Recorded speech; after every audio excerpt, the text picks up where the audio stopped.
So my question is in relation to the role employers can play. Obviously, you've got a toolkit coming out in a couple of weeks' time, but what could employers do in the meantime? What practical advice could you give to employers in terms of tackling some of the social inequalities that they may not be aware of when it comes to their own workforce, and particularly their recruitment from early talent and progression up to the different levels within the organisation?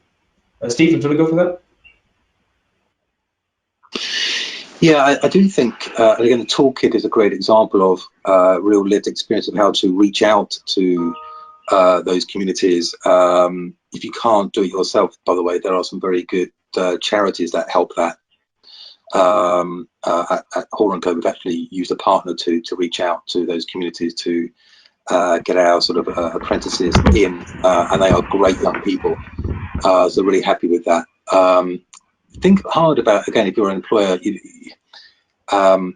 you sort of mentioned digital sort of property. It's easy to say, let's do a Zoom call or whatever else. Well, that assumes you've got a device and it assumes you've got access to data. And over 2 million young people don't, particularly those who are in school or schooling from home, if it comes back to that, hopefully not.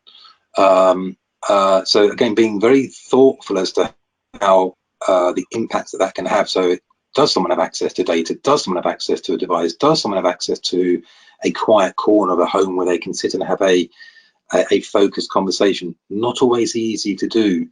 And if that's the case, what solutions can you do to put in place to overcome that? And they're likely to be very targeted, very niche, very local.